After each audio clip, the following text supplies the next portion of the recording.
Hello everyone, कैसे हैं आप लोग। आज हम माइक्रो टीचिंग और मैक्रो टीचिंग यानी सूक्ष्म शिक्षण और व्यष्टि शिक्षण में अंतर जानेंगे। इन दोनों के बीच क्या डिफरेंसेज है और इनका इम्पोर्टेंस क्या है टीचिंग में, इसको हम अच्छे से समझेंगे। माइक्रो टीचिंग, सूक्ष्म शिक्षण। माइक्रो टीचिंग जो है हमारा, तो DW एलन ने 1963 में इसको डेवलप किया था। माइक्रो टीचिंग को कहाँ पे, तो स्टैनफोर्ड यूनिवर्सिटी में। किसके लिए? For developing teaching behaviour, teaching activity. जो हमारे DW एलन थे, इन्होंने 1963 में स्टैनफोर्ड यूनिवर्सिटी में माइक्रो टीचिंग को डेवलप किया था। किसके लिए किया? हमारा टीचिंग बिहेवियर। टीचिंग बिहेवियर यानी कि शिक्षण का व्यवहार, यानी कि आपके पढ़ाने का जो तरीका होता है, जो पैटर्न होता है, उसको इन्होंने चेंज किया, इन्होंने बनाया। और हमारा टीचिंग एक्टिविटी जब हम पढ़ाते हैं तो उसमें एक्टिविटी, जैसे कि जब हम स्किल की बात करते हैं तो स्किल में हमारे बहुत सारे स्किल्स होते हैं। स्किल यानी पढ़ाने का तरीका। तो इन्होंने वहाँ पे तरीका को बताया, किस तरह से हम एक्टिविटी करके बच्चों को आसान से, जो बड़े से बड़े जो सवाल हैं, बड़े से बड़े जो क्वेश्चंस हैं, उसको हम आसानी से बच्चों को सिखा सकते हैं। दिस टीचिंग बिहेवियर्स और teaching activity are given the name of teaching skill. इन्होंने जो शिक्षण व्यवहार बताया, इन्होंने जो शिक्षण क्रिया बताया, एक्टिविटी बताया, इसको इन्होंने नाम दिया टीचिंग स्किल, शिक्षण कौशल। The main aim of micro teaching is to provide training of teaching skill to people teacher by micro teaching. इनका मुख्य उद्देश्य ये था माइक्रो टीचिंग बनाने का कि जो बच्चे टीचर बनना चाहते हैं या टीचर बनने के लिए कोई ना कोई कोर्स कर रहे हैं, तो उनके लिए ट्रेनिंग दिया जाएगा। किसका ट्रेनिंग दिया जाएगा? तो टीचिंग स्किल का, शिक्षण कौशल का, जिससे कि उनके अंदर भविष्य में टीचर बनने के बाद एक पैटर्न होगा, एक अच्छा सा उनके अंदर स्किल डेवलप होगा, जिससे कि वो आसानी से बच्चों को पढ़ा सकते हैं। सूक्ष्म शिक्षण एक ऐसी प्रक्रिया है जिसमें एक छात्र शिक्षक कम समय में कम विद्यार्थियों के साथ विशिष्ट शिक्षण कौशल के साथ शिक्षण का अभ्यास करता है। यानी कि जो हमारा माइक्रो टीचिंग है, तो एक प्रोसेस है जिसमें क्या होता है कि एक छात्र शिक्षक यानी कि जो बच्चा क्या है, अभी ट्रेनिंग ले रहा है, टीचर का ट्रेनिंग ले रहा है, तो कम समय में कम विद्यार्थियों के साथ, यानी कि आपको थोड़ा सा टाइम मिलता है और आपको कम बच्चे होते हैं, उनके साथ हमारा जो विशिष्ट शिक्षण कौशल होते हैं, विशिष्ट यानी कि जो हमारे स्पेसिफिक जो टीचिंग स्किल्स हैं, उसको हम क्या करते हैं, उनके साथ प्रैक्टिस करते हैं। प्रैक्टिस यानी कि देखिए स्किल क्या है ये हमारा, तो स्किल हमारा ये पढ़ाने का पैटर्न। पढ़ाने को मैं कोई भी टॉपिक में कैसे भी पढ़ा सकता हूँ, लेकिन अगर उस टॉपिक को मुझे सबसे पहले ये ध्यान देना होगा कि मैं किस क्लास के लिए पढ़ा रहा हूँ। वहाँ पे मुझे ये ध्यान देना होगा बच्चों का इंडिविजुअल डिफरेंसेस क्या है, बच्चों के लिए वो पार्ट है या नहीं है, वो पार्ट कितना रिलेवेंट है। तो बहुत सारी चीज़ों को देखनी होती है, जिसमें कि हम अपने अलग अलग टेक्निक्स, अलग अलग स्किल का इस्तेमाल करते हैं। सूक्ष्म शिक्षण का अर्थ है एक समूह के लिए छोटी इकाई। सूक्ष्म शिक्षण का इन्होंने अर्थ बताया था कि एक ग्रुप है, उसके लिए क्या है, एक छोटी सी इकाई है, जहाँ पे हम 5 से 20 मिनट की एक छोटी अवधि लेते हैं। एक छोटा सा पीरियड होता है जो हमारा कितना है, 5 से 20 मिनट है, और सामग्री को एक अवधारणा तक सीमित करना होता है। यानी कि जो आप पढ़ाना चाहते हैं, तो एक कंसेप्ट के साथ क्या करना होगा, उसको कंसाइज करना पड़ेगा, उसको लिमिट करना पड़ेगा। विद्यार्थी शिक्षक में शिक्षण व्यवहार होना बहुत ज़रूरी है। यानी कि जो भी पीपल टीचर हैं, जो भी ट्रेनिंग टीचर हैं, जो अभी सीख रहे हैं, उनके अंदर टीचिंग बिहेवियर होना बहुत ज़रूरी है। टीचिंग बिहेवियर यानी उनके अंदर शिक्षण कौशल। शिक्षण कौशल क्या है? जैसे आप लोगों ने BEd सेकेंड सेमेस्टर में पढ़ा होगा, जिसमें हमारा प्रस्तावना कौशल आता है, व्याख्यान कौशल होता है, सैंपल कौशल होता है, कक्षा कज कौशल होती है। ये क्या है? तो ये हमारा अलग अलग पढ़ाने का पैटर्न है, जिसको हम लोग फॉलोअप करते हैं। अलग अलग चैप्टर में अलग अलग हमारा वेरी करता है कि मैं कौन से स्किल का इस्तेमाल करूँगा। तो ये चीज़ बहुत मस्ट है कि ये हमारे जो पीपल टीचर हैं, जो सीखने वाले शिक्षक हैं, उनके अंदर होना चाहिए।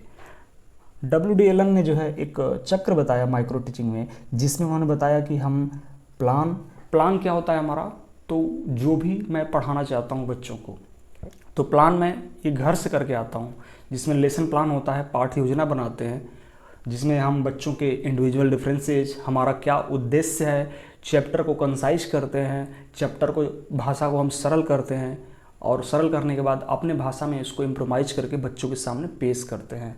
तो ये प्लान जो होता है ये हम पहले ही कर लेते हैं। उसके बाद हमारा टीचिंग होता है जो 6 मिनट का होता है, बच्चों को हम टीचिंग कराएंगे, और ये टीचिंग जो 6 मिनट का होता है इसे ही हम जो है माइक्रो टीचिंग बोलते हैं, या इसे ही हम जो है छोटी इकाई बोलते हैं। टीचिंग के बाद हम बच्चों का फीडबैक लेते हैं कि जो चीज़ मैंने बताया क्या बच्चों को वो चीज़ समझ में आया या नहीं आया, तो उसके लिए फीडबैक लेना होता है। फीडबैक के बाद हम लोग क्या करते हैं, रीप्लान करते हैं। रीप्लान हमारा 12 मिनट का होता है। रीप्लान में हम बच्चों के जो बताए, जो फीडबैक लिए, तो उसको हमको उनके अकॉर्डिंग चलना होगा। ये नहीं जैसे मान लीजिए कि बच्चों को जो मैंने पहले 6 मिनट में टीचिंग कराया, अगर वो चीज़ नहीं समझ में आया उनको, तो मैं फिर से जो है उसको बताने का कोशिश करूँगा, अलग अलग एग्जाम्पल्स को मैं यूज करूँगा, जिससे कि उनको आसानी से सीखा जाए। उसके बाद मैं फिर से रीटीचिंग कराता हूँ, और रीटीचिंग के बाद हमारा फिर से क्या होता है, रीफीडबैक दिया जाता है। यहाँ पे आपका रीफीडबैक भी होगा, यानी कि आपका टोटल कितना होगा, 6 मिनट होगा, 6 मिनट होगा, 12 मिनट, 6 मिनट, 6 मिनट, यानी कि टोटल आपका 36 मिनट का इन्होंने माइक्रो टीचिंग का एक प्रोसेस बताया। लेकिन आपको ये समझना है, जो माइक्रो टीचिंग का जो अवधि होती है ये बहुत सीमित होती है, एक छोटे ग्रुप के लिए ये किया जाता है। अब आते हैं difference between micro and macro teaching. आप देखिए यहाँ पे आपको कंफ्यूज नहीं होना है।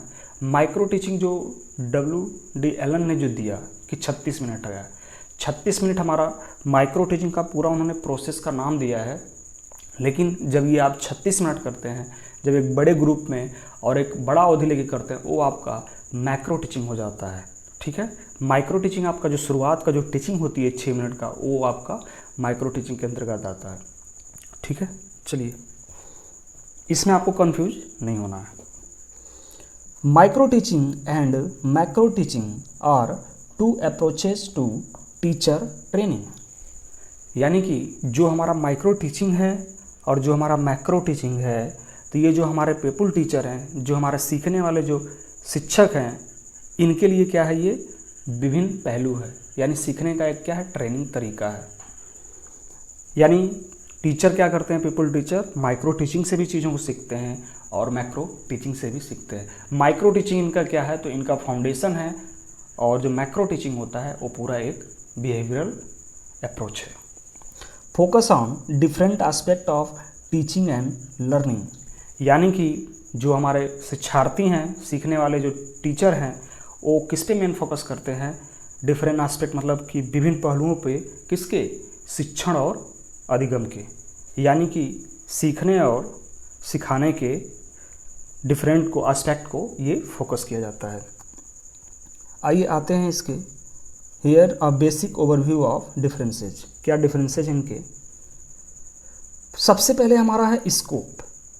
पहले हमारा सबसे पहले क्या आ गया, क्षेत्र, यानी कि माइक्रो टीचिंग और मैक्रो टीचिंग के क्षेत्र कौन कौन से हैं।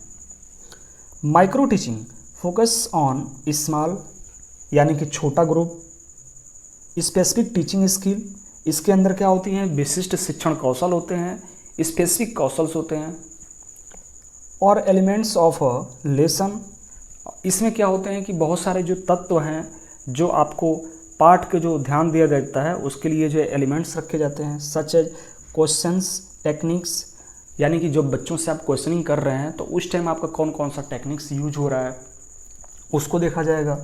क्लासरूम मैनेजमेंट किस तरह से आपने किया, और डिलीवरिंग ऑफ कंटेंट, और किस प्रकार से आप जो हमारा कंटेंट है, जो हमारा सिलेबस का पार्ट है, वो बच्चों के समक्ष कितना बेहतर आप शो करते हैं। यानी कि छोटे विशिष्ट शिक्षण कौशल या पाठ के तत्वों पर ध्यान केंद्रित करना, जैसे प्रश्न पूछने की तकनीक, किस प्रकार से बच्चों से आप प्रश्न पूछते हैं, कक्षा का कैसा प्रबंधन करते हैं, या सामग्री का वितरण, ये चीज़ें हमारा क्या है, माइक्रो टीचिंग में चीज़ों को देखा जाता है। मैक्रो टीचिंग क्या कहती है, तो शिक्षण के व्यापक पहलुओं से संबंधित है। यहाँ पे एक क्या डिफरेंस हुआ कि जो माइक्रो टीचिंग है वो छोटे हमारे क्या है शिक्षण के पहलुओं से संबंधित है, लेकिन मैक्रो टीचिंग हमारा किससे संबंधित है, तो ये हमारा शिक्षण के व्यापक पहलुओं से संबंधित है। जैसे पाठ्य योजना, पाठ्यक्रम डिजाइन और समग्र निर्देशात्मक रणनीतियाँ। इसमें क्या होगा, लेसन प्लान होगा। लेसन प्लान ये हमारा क्या हो जाएगा, तो ये हमारा एक ब्रॉड वे हो जाएगा जिसमें हमको पूरे 36 मिनट 40 मिनट के लिए बच्चों को पढ़ाने के लिए एक अच्छा सा पाठ्य योजना तैयार करना पड़ेगा। हमारा पाठ्यक्रम डिजाइन करना होगा कि किस प्रकार से मुझे इस पाठ्यक्रम को लेके चलना है। लॉन्ग टर्म का ये प्रोसेस होता है। या हमें जो हमारा ओवरऑल इंस्ट्रक्शनल स्ट्रेटजी बनानी होगी कि किस तरीके से मुझे निर्देशात्मक रणनीति बनानी है। इसका ड्यूरेशन क्या होता है, ड्यूरेशन यानी कि हम पीरियड की बात करेंगे तो आमतौर पर लगभग 5 से 20 मिनट तक चलने वाले छोटे केंद्रित सत्र शामिल होते हैं जो विस्तृत प्रतिक्रिया और प्रतिबिंब की अनुमति देते हैं। यानी कि typically involve short focused session lasting around 5 to 20 minute. इसमें हमारे जो टाइम टेकन है कितने हैं, तो 5 से 20 मिनट की ये अवधि होती है और इसमें जो है अलाउ किया जाता है डिटेल्ड फीडबैक एंड रिफ्लेक्शन। यानी कि इसमें बच्चों का जो है, जैसे आपका क्या है फीडबैक था 6 मिनट का, तो बच्चों को इसमें अलाउ किया जाता है कि आपका जो है क्या लिया जाए, फीडबैक लिया जाए कि आपने चीज़ों को कितना सीखा, क्योंकि ये जानना बहुत ज़रूरी है। रिफ्लेक्शन का मतलब होता है कि आपके अंदर कितना परिवर्तन आया, यानी जो मैंने आपको बताया क्या उसमें उस चीज़ को सुन के आपके अंदर बदलाव हुई, अगर नहीं हुई तो उसके लिए फिर से मुझे काम करना पड़ेगा, अगर हुई है तो बदलाव किस पैरामीटर में हुआ है, किस तरीके से हुआ है, वो चीज़ आपको जानना पड़ेगा। मैक्रो टीचिंग, इसमें लंबे अधिक व्यापक शिक्षण सत्र शामिल होते हैं। इसमें क्या होगा, तो इसमें एक आपका लॉन्ग लास्टिक होगा, यानी कि आपका ये 36 मिनट से ज़्यादा होता है। अब जो छोटे जो हमारे परिषदीय स्कूल हैं, जो आपके 1 से 12 तक के स्कूल्स आते हैं, या प्राइवेट हो गवर्नमेंट हो, ये आपका मोस्टली 36 से 40 मिनट के बीच में आपका लेसन प्लान यानी कि एक आपका पीरियड होना चाहिए। बड़े क्लासों में तो आपके आफ्टर 12th आपके 1 घंटे के हो जाते हैं और लेक्चर हो जाते हैं, बट आपके 12th तक 40 मिनट तक आपका होना चाहिए, जो अक्सर पूरे पाठ या इकाई को फैलाते हैं। इसमें ध्यान दीजिए, तो ये पूरे पाठ को लेके चला जाता है या कोई एक यूनिट को लेके काम किया जाता है। फोकस क्या किया जाता है इसमें, तो इसमें आते हैं फोकस जो है, तो माइक्रो टीचिंग में अभ्यास, फीडबैक और प्रतिबिंब के माध्यम से विशिष्ट शिक्षण कौशल के शोधन पर जोर दिया जाता है। यानी कि emphasize the refinement of specific teaching skill through practice, feedback and reflection. यहाँ पे ध्यान दीजिए, मोस्टली इसमें 3 चीज़ों पे काम किया जा रहा है कि आपके बच्चों का अभ्यास के लिए फीडबैक लेना उनसे, और उनका परावर्तन मतलब किस प्रकार से उनके अंदर परिवर्तन हो रहा है, किस प्रकार से वो चीज़ों को सीख पा रहे हैं। माइक्रो टीचिंग हमेशा क्या करेगा, ये बदलाव करता है। बदलाव यानी कि जैसे जैसे ये नए नए टेक्निक्स को यूज करेगा वैसे वैसे अपने स्किल में बदलाव करेगा। ये समय के साथ, ये इंडिविजुअल डिफरेंसेस के साथ ये हमारे को काम करता है, क्योंकि ये हमारा क्या है फर्स्ट प्रोसेस होता है मैक्रो टीचिंग का। मैक्रो टीचिंग व्यापक संदर्भ में विभिन्न कौशल और रणनीतियों को शामिल करते हुए शिक्षण क्षमताओं के समग्र विकास पर जोर देता है। यानी कि ये क्या करता है, ये holistic development of teaching ability, यानी कि ये सर्वांगीण विकास करता है किसका, टीचिंग एबिलिटी का। यानी ये एक ब्रॉड वे है। ब्रॉड वे यानी कि बच्चों की सब कुछ चीज़ों को लेकर चलता है। जो चीज़ मैं 5 मिनट में बच्चों को समझा रहा हूँ, उस चीज़ को ये लॉन्ग लास्टिंग प्रोसेस में लेके बच्चों का एक बिहेवियर चेंज करता है, जिसमें हमको क्या करता है various skill and strategy with in a broader content. एक ब्रॉडर यानी कि एक समग्र, या बोल सकते हैं आपकी जो शिक्षण जो क्षमता होती है ब्रॉड वे में, उसमें ये क्या करता है, तो बहुत सारे स्किल्स को और रणनीति को उसके साथ लेके चलता है कि मुझे कैसे काम करने हैं, किस तरीके से बच्चों के स्किल को या बच्चों में शिक्षण को हम लोग बेहतर बना सकते हैं। हमारा उद्देश्य क्या है, पर्पज क्या है, तो माइक्रो टीचिंग का जो उद्देश्य होता है नियंत्रित और सहायक वातावरण में विशिष्ट शिक्षण कौशल में सुधार करना। यानी कि हमें क्या करना है, तो हमारा है इम्प्रूविंग, क्या करना है, नियंत्रित करना है, और सहायक वातावरण यानी कि एक ऐसा एनवायरनमेंट क्रिएट करना है जिसमें कि मैं बच्चों को विशिष्ट शिक्षण कौशल दे सकूं। उनका सुधार कर सकूं। तो एक बच्चों को इन्वायरमेंट देना इनका काम होता है। अभी आपका जो सेकेंड सेमेस्टर में जो आप लोगों ने पढ़ा हुआ है वो आपका माइक्रो टीचिंग का पार्ट है, यानी कि आपका उसमें बच्चों के मतलब जो आपका शुरुआती होगा उसमें आप बच्चों और आप में एक इंटरेक्टिव होगा क्वेश्चंस के, यानी कि बच्चों का प्रीवियस नॉलेज हो गया, उसको बच्चों को हम जानेंगे समझेंगे, तो एक इंटरेक्टिव प्रोसेस को लेके हम लोग चलते हैं। मैक्रो टीचिंग समग्र शिक्षण प्रभावशीलता को बढ़ाने के लिए शिक्षण विधियों, रणनीतियों और दृष्टिकोण की व्यापक समझ को विकसित करता है। यानी कि जो हमारा मैक्रो टीचिंग है तो इसमें जो है हमको पूरे संपूर्ण चीज़ को लेना पड़ता है, जिसमें कि हमारा शिक्षण विधियाँ होती है, यानी कि पढ़ाने का तरीका। जैसे अगर मैं बात करूं तो आपका लेक्चर मेथड हो गया, प्रदर्शन विधि हो गया, स्टोरी टेलिंग मेथड हो गया, आपका प्रोजेक्ट मेथड हो गया, बहुत सारे मेथड्स हैं जिसका हम यूज करते हैं। अब ये मेथड्स क्यों यूज़ किया जाता है, तो ये अलग अलग क्लास के लिए, अलग अलग चैप्टर के लिए, अलग अलग सब्जेक्ट के लिए हमारे अलग अलग क्या होते हैं, विधियाँ होती हैं, जिनको हमको यूज करके बच्चों को आसानी तरीके से या बड़े से बड़े जो हमारे पार्ट हैं उसको हम लोग बेहतर तरीके से करते हैं। अब ये क्या होगा, तो ये आपका एक ब्रॉडर प्रोसेस होगा, लेकिन जो इसकी शुरुआती है वो आपकी माइक्रो टीचिंग से ही होती है, उसका बेसिक स्किल से ही होता है 6 मिनट पढ़ाने से, कि बच्चों को मुझे किस पैटर्न में, किस विधि के द्वारा बच्चों को समझाना है। रणनीतियाँ बनाएंगे इसमें अलग अलग जो हम पैटर्न हम तैयार करेंगे कि किस किस तरीके से बच्चों को चीज़ों को करना होता है। ये आपको ध्यान देना पड़ेगा कि अगर आप जब पढ़ा रहे हैं तो एक चीज़ ये भी ध्यान होती है कि अगर आप 36 मिनट पढ़ा रहे हैं, 36 मिनट में आपने 3 कंटेंट लिया, तो 3 कंटेंट जरूर नहीं कि आपका एक ही विधियाँ जो आपके मेथड्स हैं उसी से चले, हो सके कि 3 कंटेंट में आपको अलग अलग मेथड्स भी यूज किए जा सकते हैं, डिपेंड्स ऑन एट सिचुएशन। तो ये चीज़ें आपको एकदम ध्यान से करके बच्चों को देखना होता है, बताना होता है। लास्ट में हमको ये मोस्ट इम्पॉर्टेंट है कि जब मैं पढ़ाऊँगा तो मुझे फीडबैक लेना है। ये बिना फीडबैक के आप टीचिंग नहीं करा सकते, क्योंकि आपने अपना उद्देश्य तो लेके आया कि कल मुझे बच्चों को पढ़ाना है, आपने पूरा पैटर्न, लेसन प्लान आपने तैयार किया और आप यहाँ पे बच्चों के सामने आते हैं। आपने पूरा पढ़ाने के बाद आपने फीडबैक नहीं लिया कि क्या जो मैं कंटेंट बच्चों को दिया क्या वो बच्चों के अंदर गया कि नहीं गया, क्या बच्चे उस चीज़ को समझ पाए या नहीं समझ पाए, या कुछ चीज़ों उनको रह गई। तो ये चीज़ें फीडबैक में आपको पता चलता है। अब फीडबैक में ये पता चलता है कि कल मैं जब आऊँगा तो क्या मुझे यही चीज़ को कंटिन्यू करना पड़ेगा या इसमें नया चीज़ एड अप करना पड़ेगा। तो ये चीज़ें टीचर को ये थोड़ा सा ध्यान देना पड़ता है आपको कि ये पैटर्न में मैं चलूँ। माइक्रो टीचिंग साथियों या जो हमारे पीयर्स ग्रुप होते हैं से तत्काल और विस्तृत प्रक्रिया प्रदान करना है, यानी जिससे तेज़ी से कौशल सुधार की सुविधा मिलती है। ध्यान दीजिए, ये आपका 6 से लेके 20 मिनट के बीच का होता है जो हमारा माइक्रो टीचिंग होता है। इसमें जो हमारे ये आपके स्टूडेंट हैं या जो हमारे पीयर्स ग्रुप हैं तो उनके साथ हम फीडबैक लेते हैं, जिससे कि जो हमारे स्किल हैं उसमें हम लोग सुधार कर सकें।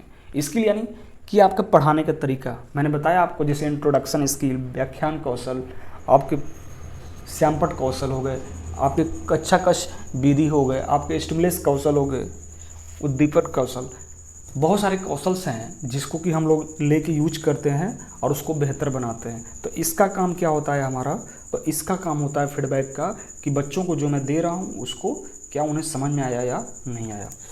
मैक्रो टीचिंग समग्र शिक्षण प्रदर्शन और प्रभावशीलता पर ध्यान केंद्रित करते हुए फीडबैक अधिक सामान्य और चिंतनशील हो सकता है।